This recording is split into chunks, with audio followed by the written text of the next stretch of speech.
Պարոն Հակոբյան, Սամվել Կարապետյանին այսօր արդեն մեղադրանք է առաջադրվել իշխանությունը զավթելուն ուղղված Հայաստանի Սահմանադրությամբ չնախատեսված եղանակով կառավարության լիազորություններին տիրանալուն ուղղված հրապարակային կոչով։ Այս ամենից դուք ինչ եզրակացություններ եք անում։ Ես չգիտեմ ինքը հասկանում է թե չի հասկանում, գիտակցում է իր արած արտահայտությունների իմաստը։ Ձեր մեղադրանքի հետ կապված բնականաբար գնահատական կտան իրավապահ մարմինները, իսկ ընդհանրապես ոչ անձնավորված ես կարող եմ ասել հետևյալը, որ որևէ մեկը Հայաստանի Հանրապետության նկատմամբ նման մտքեր արտահայտելու դեպքում պետքա խորը մտածի, հասկանա ինչ է ասում, երբ ասում է օրինակ, եթե պաշտոնյաներ քաղաքական մակարդակով չկարողանան լուծել, մենք մեր ձևերով կլուծենք, պետքա լավ մտածի, 10 չափի մեկը կտրի, որ նոր այդպիսի հայտարարություն անի։ Տեսեք, վարչապետն էլ իր խոսքում նշեց, որ ամենակոշտ միջոցներն են կիրառվելու նման անձանց դեմ, եթե սպառնան Հայաստանի Հանրապետությանը, սակայն մենք տեսնում ենք, որ այս իրադարձությունների ֆոնին շատերը սա որակում են ապօրինի քաղաքական հետապնդում, այսինքն չեն գիտակցում իրենց քայլերի այսպես լրջությունը, թե ապօրինի քաղաքական հետապնդում չկա, շատ կոնկրետ սպառնալիք է հնչել, մարդը ասել է մենք մեր ձևերով։ Հիմա պետքա գնա ու դրա համար պատասխան տա։ Իսկ ինչ վերաբերում է, որ հետ չենք կանգնելու, իսկ միգուցե հասկանանք ինչից հետ չեն կանգնելու։ Ինչ իրանց կռիվը ինչի հետ է, որ հետ չեն կանգնելու։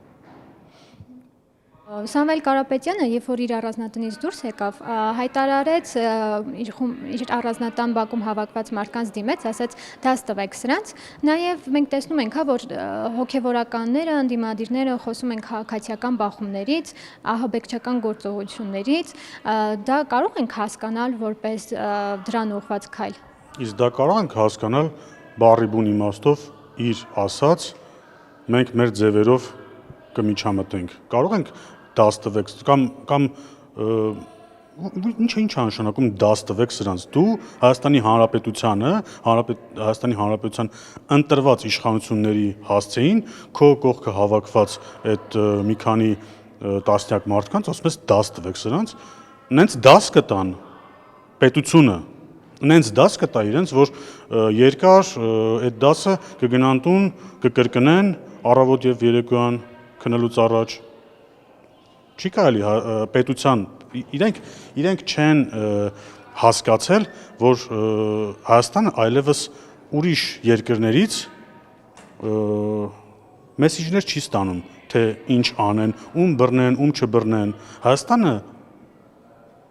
ինքնիշխան գործում է։ Որևէ մեկը սխալվեց Հայաստանի նկատմամբ, Հայաստանը ինքն է որոշելու այդ մարդուն ինչպես վերաբերվի։ Չեն զանգելու դրսից, ասեն իրանք թողեք էլի։ Նաև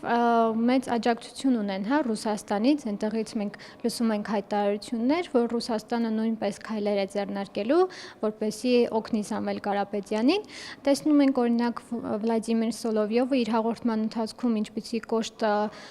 բառապաշարով է խոսում իշխանության նկատմամբ, Հայաստանի իշխանության նկատմամբ, եւ դրա հետ մեկտեղ նաև նշում է, որ չեն խառնվում երկրի ներքին գործերին։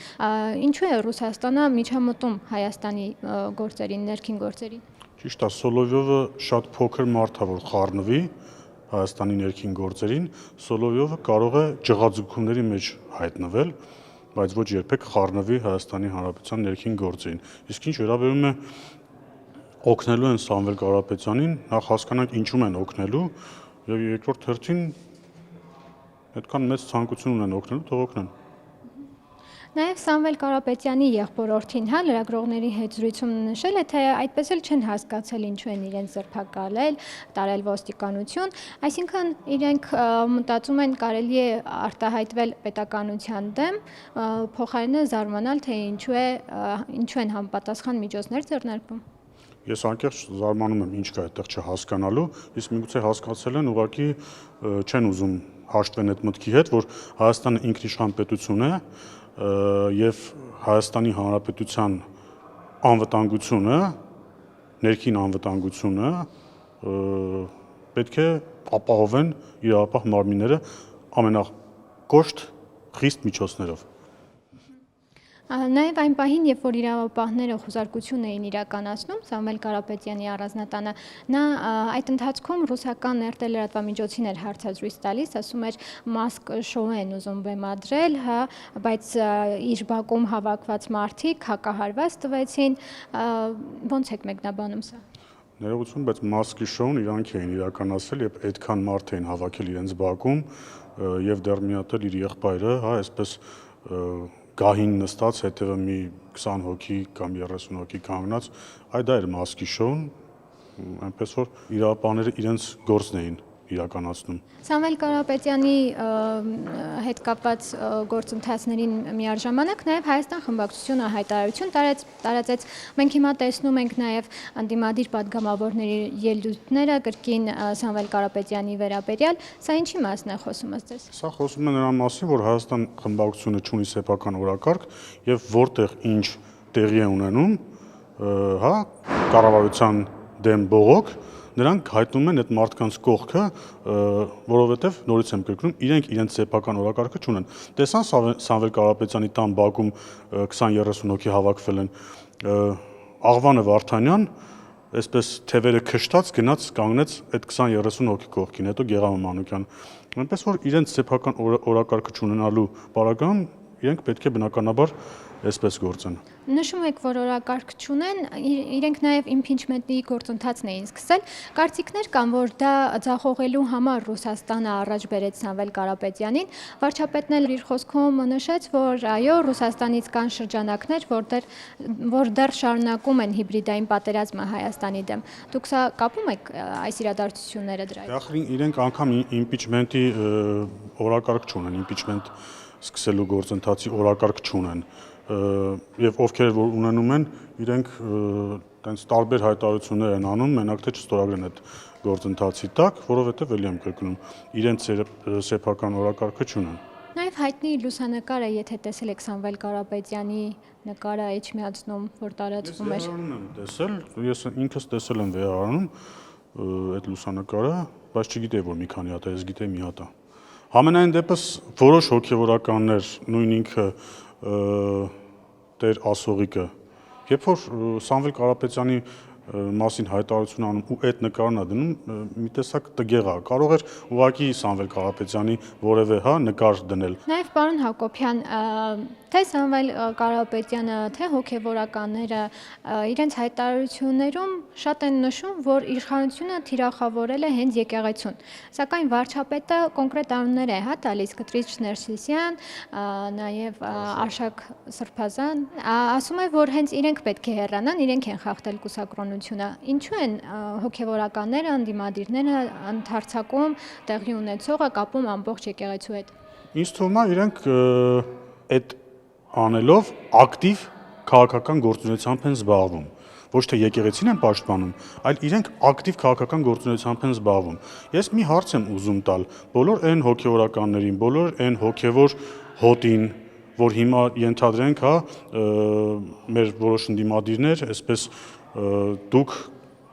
կաթողիկոսին թիրախավորելով թիրախավորում եք եկեղեցին կամ այն սրբազանին թիրախավորելով թիրախավորում եք եկեղեցին։ Իսկ ենթադրենք ինչ պայմաններում ենթադրենք կաթողիկոսը կարգալույծ արվեց, այլևս իրենք չեն գնալու եկեղեցի, այլևս կորելու է իրենց հավատը առ եկեղեցի։ Չէ՞ որ իմ իմացած տեղեկությունով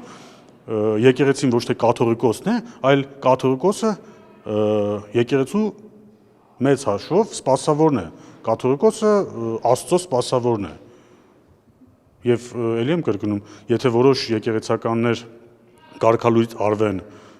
սրբազաններ կամ վեհափառը, ինչ այն մարդիկ, ովքեր ասում են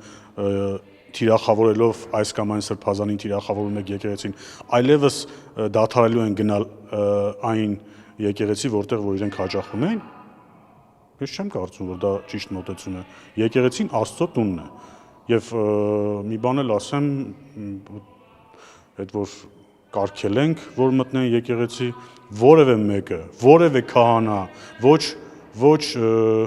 Աստծով ոչ որևէ իրավունք ինքը չունի, Աստված իրեն չի տվել այդ իրավունքը, որ որևէ քահանա արգելի ինձ մտնել եկեղեցի, որովհետև ես մկրտված հայ առաքելական եկեղեցու հետևորդ եմ։